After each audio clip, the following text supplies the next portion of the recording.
Hey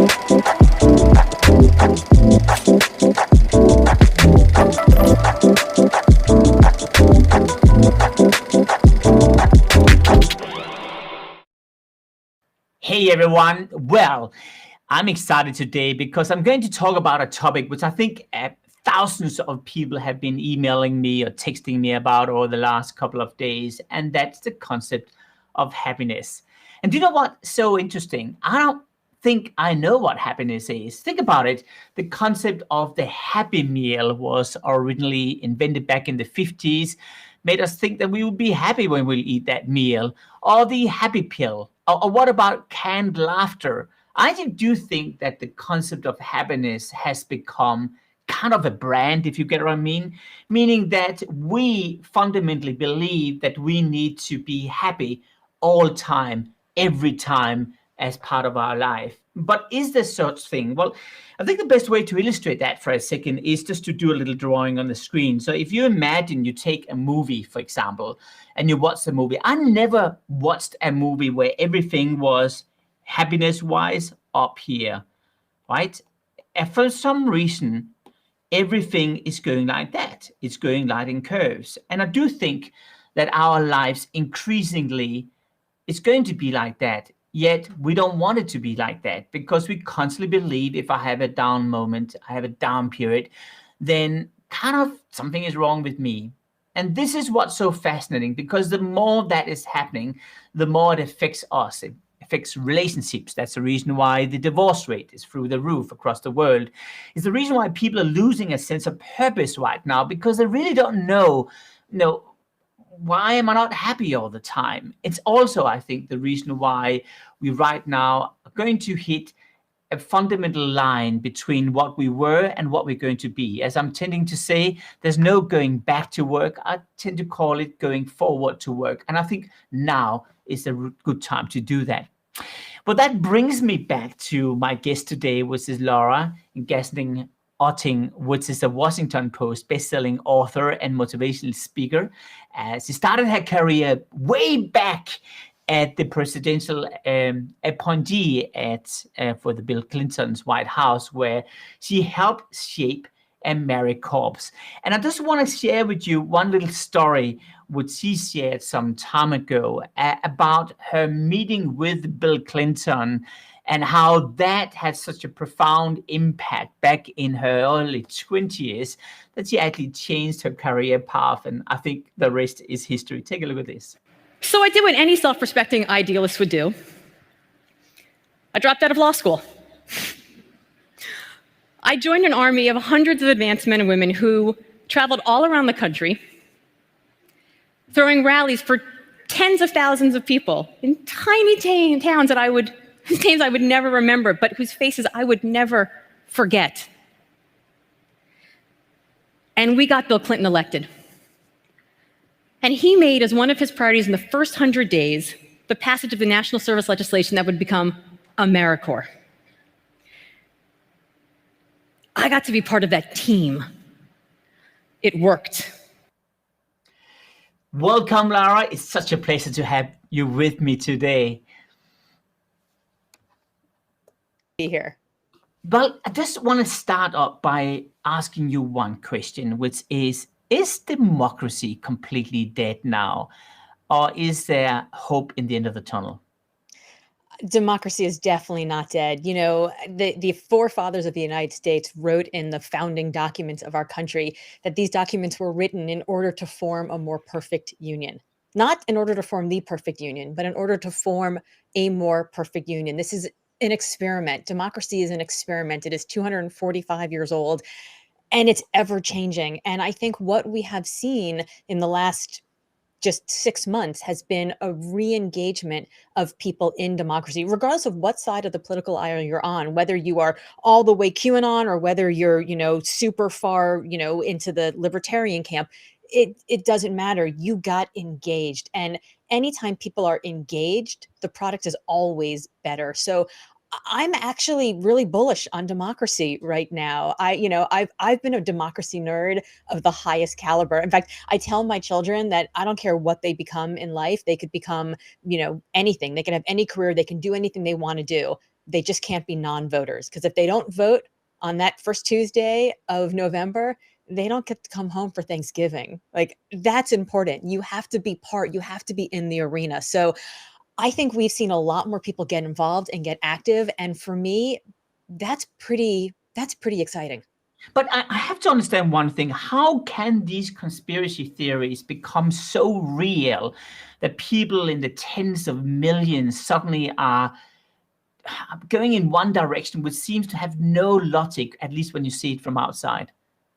Yeah, look, I think we can have a whole conversation about media, about siloed media, about, if it bleeds, it leads, about the fact that people are confusing truth and facts. Look, I'm from Miami, Florida. I grew up in the sunshine, and I I lived know in. someone who's lived in Miami. He has a big resort there. He's just coming back right now. That's Well, that's Palm Beach. It's a lot ritzier than where I grew up. fair enough. But That's here's different. the thing. Here's the thing.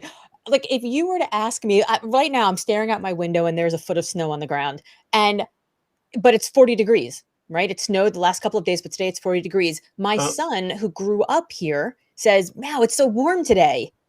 And I'm like, "Oh my God, it's freezing." So the fact is that it's 40 degrees, but my truth is that it's warm and his truth is that it's cold. And so we only get to come to our opinions about things based on where we've been. And I think, I, I I like Joe Biden. I think he's a good man. He was not my first choice of the Democratic primary contenders, but I do think that he is the man. He is the candidate who could bring the country together at this time, because he is a man who has had such an intimate relationship with grief his entire life, and he understands loss and he understands pain in a way that when he says, "I want to be the president for all Americans," I actually think that he believes that deep down in his bones, and he wants to come to this from a place of reconciliation and not a place of exclusion. Now, I think Donald Trump came to power because he capitalized on this idea of people who felt excluded, people who felt lost. I mean, you can look at like 1939 Germany and you can see the playbook of like how people use propaganda and how people use emotion in order to further divide people. Now, I'm not saying he was Hitler. I'm not making that comparison, but I'm saying propaganda and emotion can be used to create outcome. And he did a very good job at that. And I feel like the opposite of that is somebody who uses propaganda and emotion to bring people back together. And you may not agree with every one of either of their policies, but you can certainly see in the first 100 days of Donald Trump, everything he did was towards divisiveness. And Joe Biden, everything he's doing is towards bringing people back together. I mean, he posted a photo in the Oval Office just a few days ago on Instagram, or whoever runs his Instagram account did it. And it was a picture of him meeting with a bunch of Republican leaders.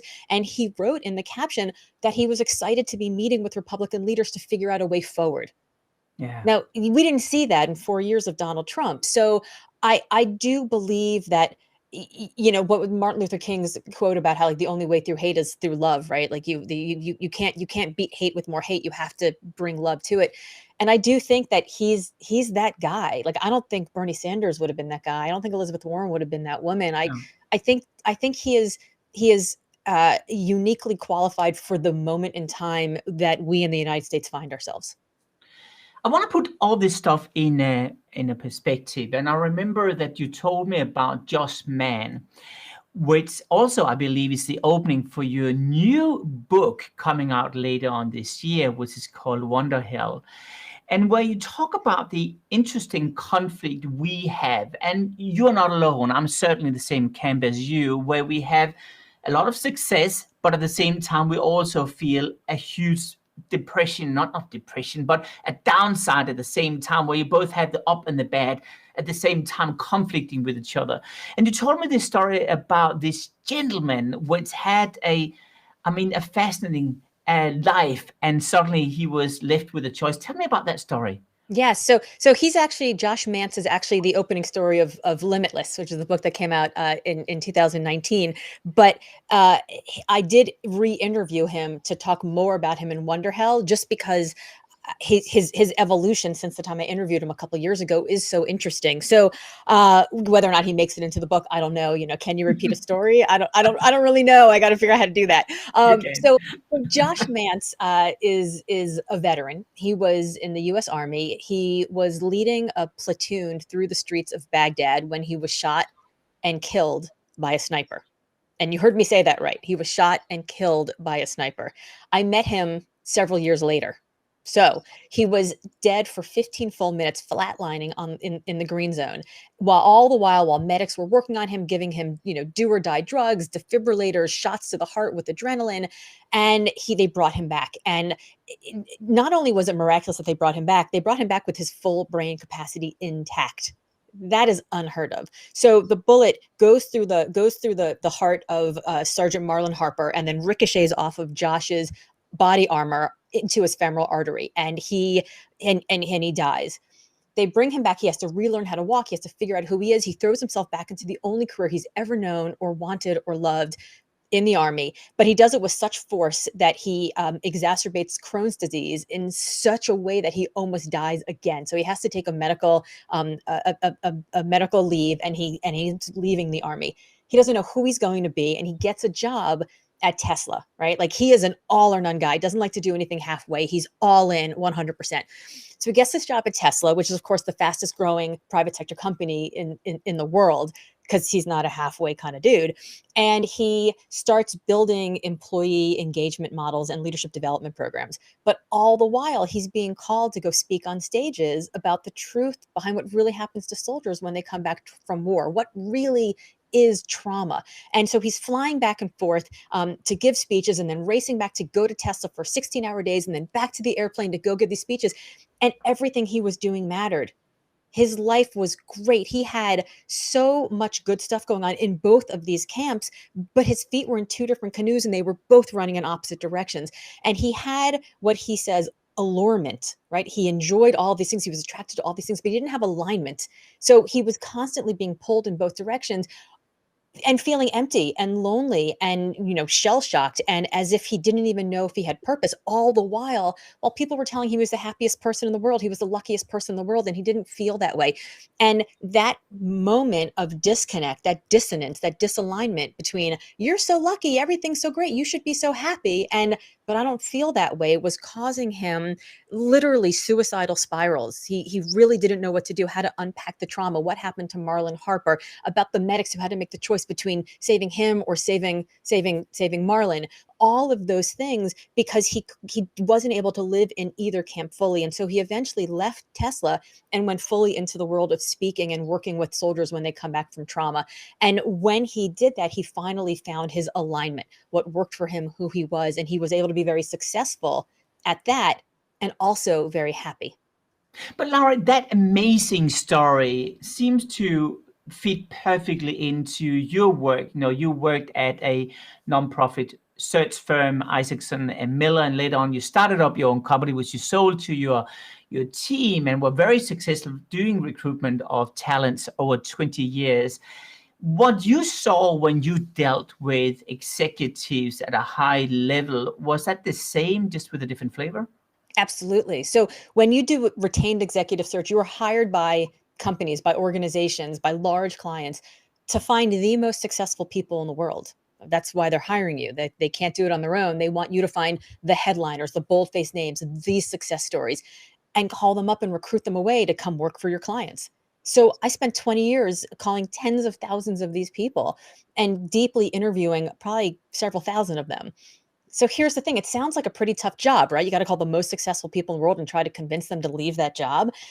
But it wasn't actually that hard, because despite all this success, these people weren't that happy. And I got to see on a daily basis the pain and the struggle and the stress and the anxiety and the disconnect that came from not having this alignment, from actually being in a place where you are looking to achieve that external definition of success, that idea that bigger, better, faster, more, leaning in, the fastest path to the corner office is the only one that counts, when in fact that might not be what you actually care about.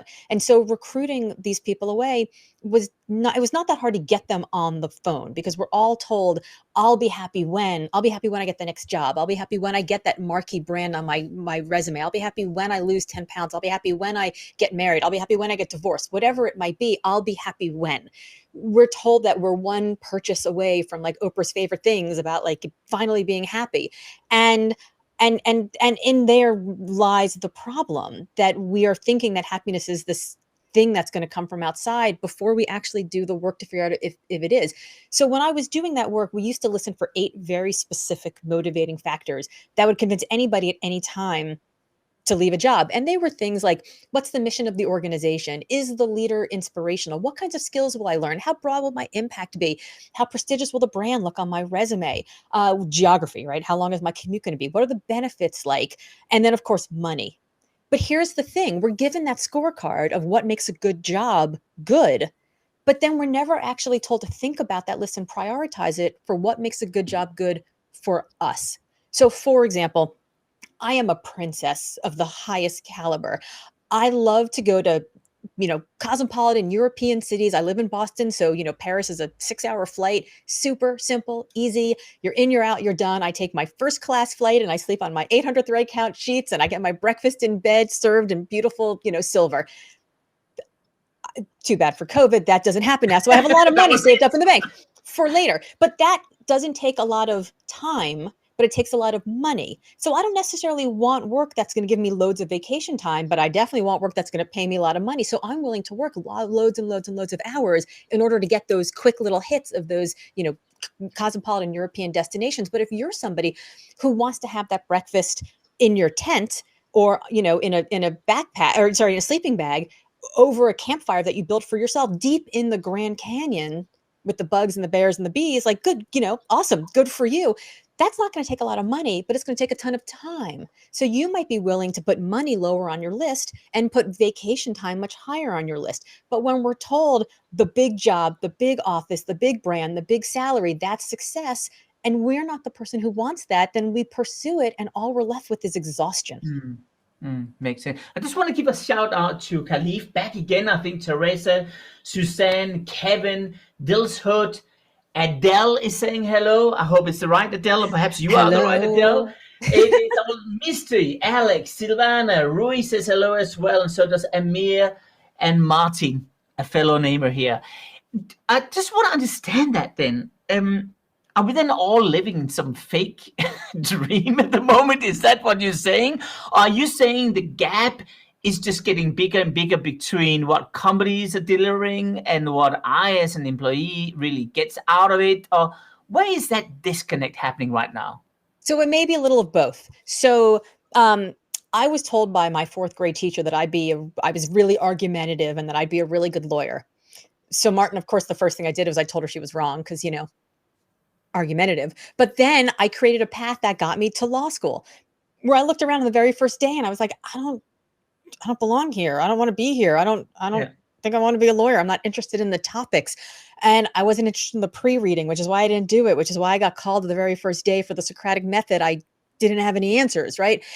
It was a complete organ rejection failure of an experience for me, but it was all because I let somebody else who had no crystal ball and who didn't have a Ouija board and didn't have any training in career development beyond teaching 4th grade math tell me who I should be. And I took that as definitional, even though it was kind of a passing aside. I have an issue on that one, because why don't we give career advice to kids in school? How come you're not giving it? I mean, why do we have to wait half life before we get some what's going to help us? Should we start when you're 12 years old and then you sort of mentor it through life or something? For sure. I mean, look, it's my dream that Limitless becomes required reading for every college freshman before they have to declare a major, because I think so many of us listen to the 4th grade teacher or a parent or a boss or the Kardashians on Instagram or some, boho chic girl in a flower crown telling us to breathe into our liver energy, that, that's what happiness is going to be, when in fact it's not. And, I talk in the book about consonance, which is the opposite of dissonance, the opposite of cacophony and friction. It's alignment, it's flow. It's when the very best of who you are is being called upon to solve a problem at hand, and you're being rewarded for solving that problem in a way that's meaningful to you. It's when what you do matches who you are. So we're not taught that early enough in school. We're taught that you have to be a blank, a doctor, a lawyer, a teacher, or whatever it is. Great, awesome. But it doesn't give you any grace. And the problem is that we're actually asked to make these decisions.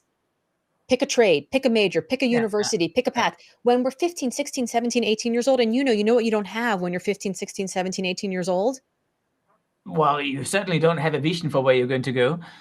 Or a frontal lobe, like the Yeah, actual that's part of your true. brain that helps determine and dictate good, sound, logical decision making. So you're asked to make a decision that's going to impact the very rest of your life when you literally do not have the capacity to make a good one. And then we wonder why we wake up at 25, 35, 45, 55 and go, is this all there is? Like, is this what my life's going to be? Of course we're unhappy. So it starts off that we don't know what we want.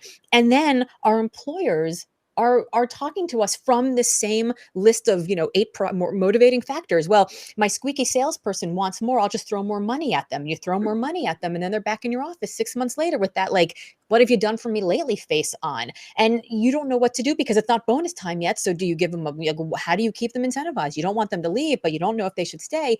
When if you had a conversation with them about what actually was meaningful to them, what would give them consonance, you may find out that it's not the money, it's being able to manifest their values on a daily basis, and just letting them be part of the philanthropy or the philanthropy committee of your business would make them the happiest person and the most engaged employee in the world. But we don't have those conversations because we're playing out of yesterday's playbook. So millennials, and we talk badly about them all the time in the workforce, but I love me a good millennial. And millennials will be 75% of our workforce by 2025. 75%. And we think about them as if they're like eating Pop-Tarts and playing video games in mom's basement, but they're 40. Like the oldest ones are 40 now, and they're literally they are parents, they are managers, they are leaders, and we're discounting them. But these people are the first employees who went into the workforce with social media accounts all the time. So they have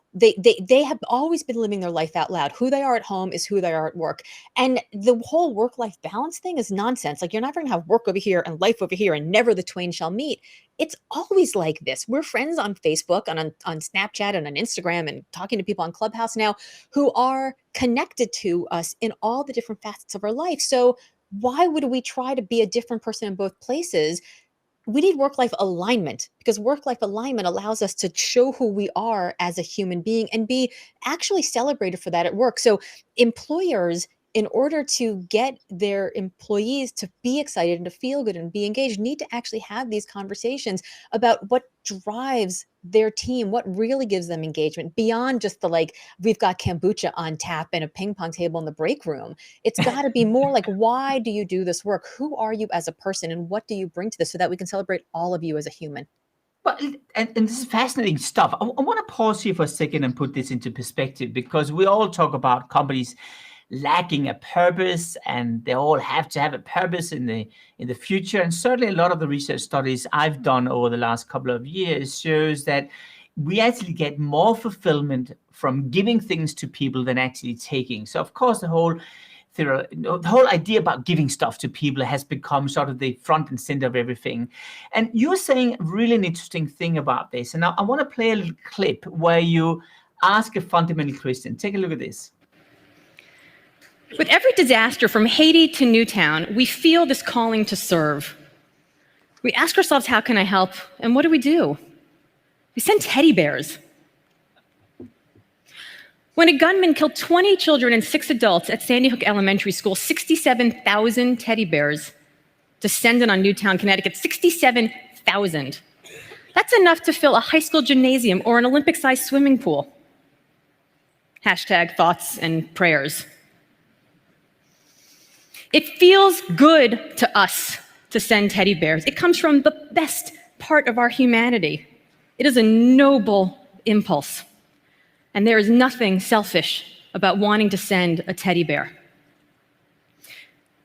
And yet, action does not equal impact. What a fascinating question you're asking there. What is the answer, by the way? The answer is we have to stop asking, how can I help, and making our solutions the answer to the problem, but actually looking at the problem and saying, what needs to happen? What needs to happen for this to be successful? And then looking at our box of tools and figuring out which one of those is the right one to bring forward once the problem has dictated the solution.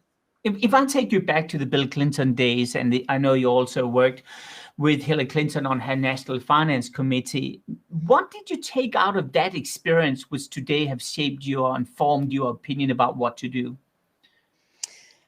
What to do on which problem? On the whole idea about asking the right question rather than just saying, what can I do? I'm sure that you creating these movements you did back in the days when the election round was going, saw a lot of, witnessed a lot of happiness and fear and all that stuff. What did you take out of that whole experience, and how did that shape your view of the world today? Because it must have had an enormous impact on you. Yeah, well, I walked into law school thinking that I was going to be the first US senator from the great state of Florida. That was what I wanted to do. I wanted to solve all the problems. So I went to law school because back then that's where the politicians came from. They were all lawyers. And then I realized once I was on that campaign that that wasn't actually the case. I walked into this tiny campaign office in Gainesville, Florida, and I saw this tiny black and white TV where then Governor Bill Clinton was talking about this idea of community service in exchange for college tuition, that you could change the world while you changed yourself. And I was like, oh, that's interesting. That needs to happen. So I dropped out and I joined the campaign. And while I was on the campaign, what I realized was I was putting myself at the center of the problem and then defining the problem by my toolkit. And what I realized was that was a good idea and we should get him elected and we should put those people in the right place so that they can do the things that they do for the problems that need their help.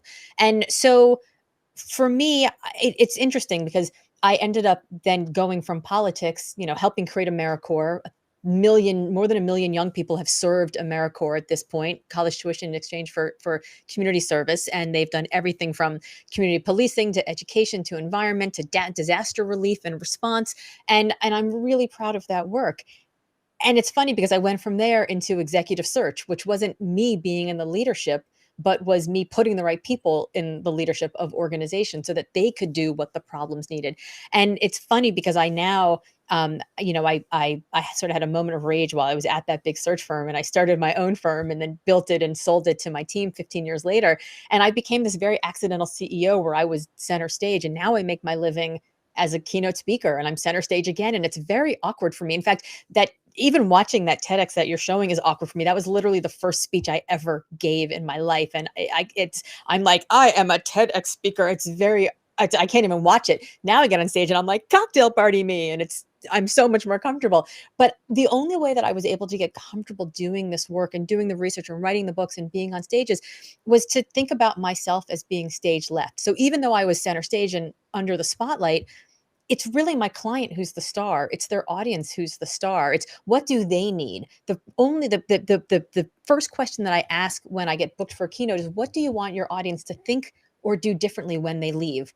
It's not about me and the message I want to send. It's what message do they need to hear? So how do I take what I know and, carve it into something that they can hear based on where they are and where they want to go? Like, obviously, I have to start from my expertise. Isn't that the issue today, that we become so obsessed with ourselves through social media and through these self-fulfilling bubbles that we don't ask that question anymore? It's more, what's in it for me? That's sort of the starting line, right? Where you basically are saying, let's flip that around. Do you think it's too late to do that now? Do you think we are at the rock bottom in terms of where we are now will only be better? What do you think we are at the moment? Because I saw a research study the other day at the World Economic Forum, not in Davos, but in Singapore, the virtual one. And it showed that in the old days, the press would be the most trusted source, then NGOs would follow, and last companies would be the rock bottom. Well, guess what? Now companies are at the top, then NGOs, and then the press. So obviously something strange is going on here, or what? Well, I mean, I think we've seen a fundamental erosion of the trust of the press in the last, 4 years to 6 years for sure. So,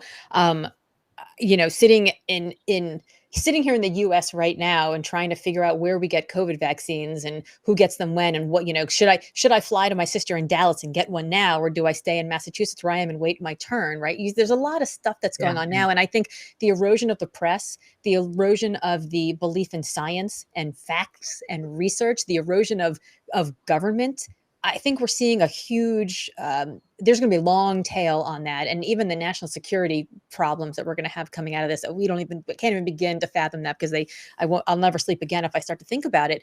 But I think that if there is one silver lining from COVID, and there are not many, but if there is one silver lining from COVID, it was that I think a lot of people stopped and saw other people for the first time in a long time. I think a Yeah. lot of us, of course, were very focused on ourselves and what we were doing. But then, I started to notice that when I would get on the phone with somebody or get on a Zoom call and we'd ask, "Hey, how are you?" We actually cared.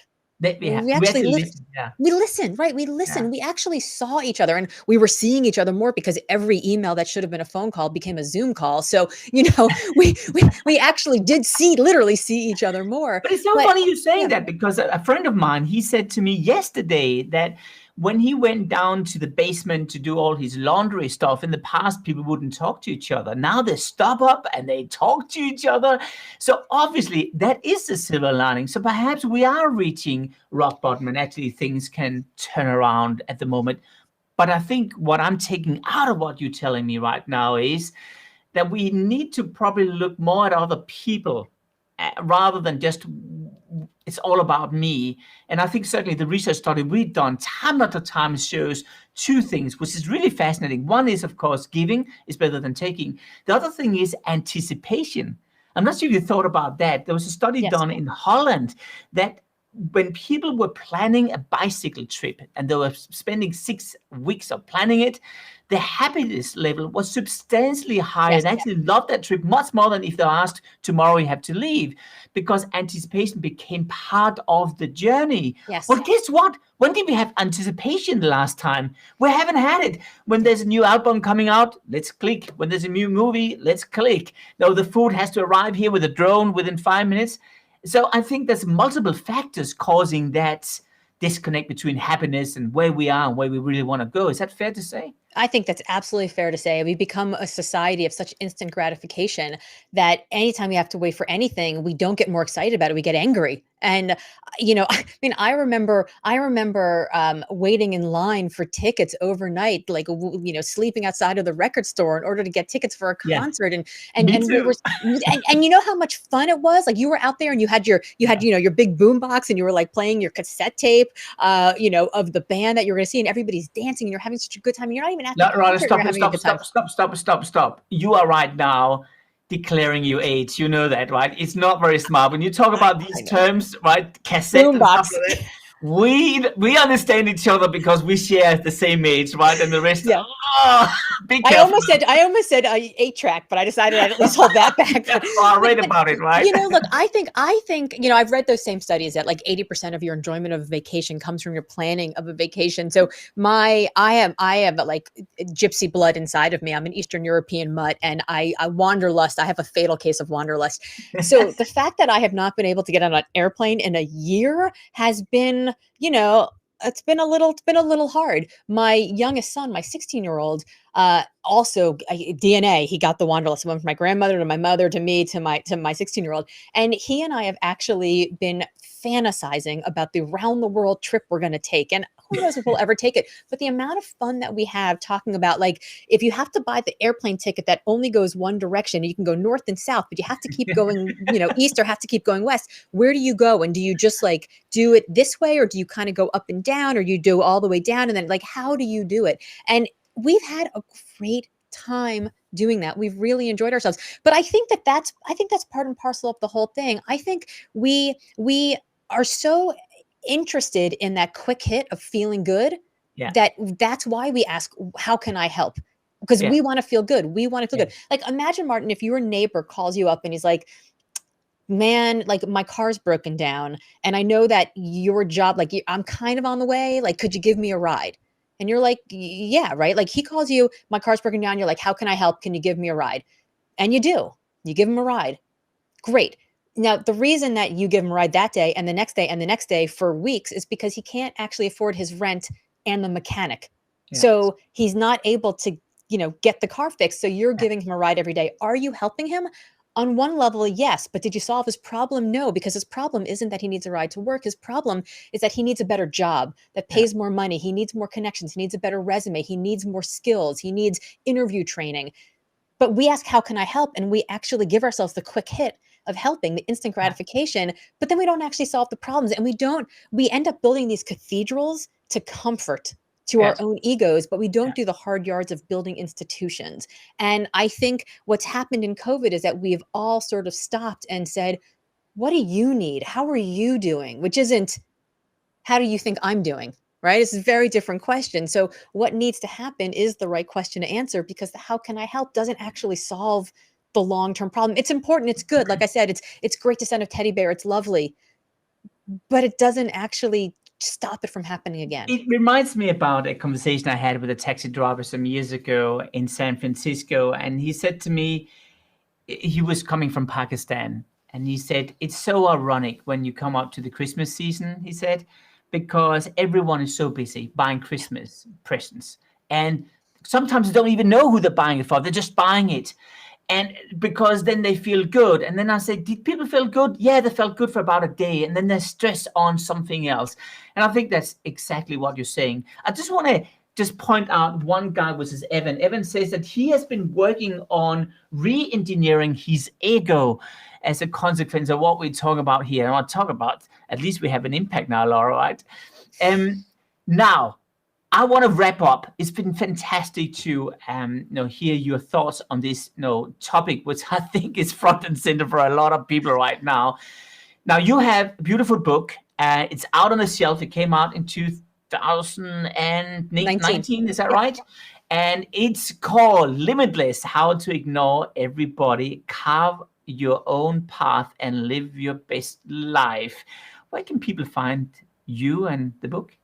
So my name is Laura Gassner Otting. It's a lot of name. So all my friends call me LGO. So I'm at Hey LGO on all the socials, and heylgo.com is a shortcut to get to my website. The book, Limitless: How to Ignore Everybody, Carve Your Own Path, and Live Your Best Life, is available in hardback and paperback and Audible and all the rest of the ways you can get books. And you can get that on Amazon, on Barnes & Noble. You can go to bookshop.org and support your local bookstore, or really anywhere fine books are sold.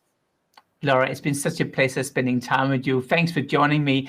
And to the rest of you guys, I just want to say once again, thanks for watching and listening. I do know some of my topics seems weird in the beginning, because why do I talk about happiness? Well, I'll tell you why I talk about happiness. When you build brands in big companies, you will notice there's a lot of staff in those companies. And quite often they actually become ambassadors for that very company. But if the front line is not motivated, if the culture is not on track, well, guess what happens? The entire brand is collapsing. And I would claim, because we are going through COVID-19 now, the company cultures are at an all-time low. So this is the moment for us to give inspiration to all of these amazing people out there, which feels, why am I around? What am I doing? And what should my purpose in life be? So happiness is very linked with the very topic of culture. And of course, in the end of the day, we're all personal brands, but we also want to make sure the company is building its brand. So with that, I'm going to wrap up. I'm going to say thanks a lot. I'll be back again next week with a new show. And in the meantime, common sense is common, but not that common again, I would say these days. We need another dose of common sense to get back on track. So let's fight for it. See you tomorrow, or at least Monday. Bye for now.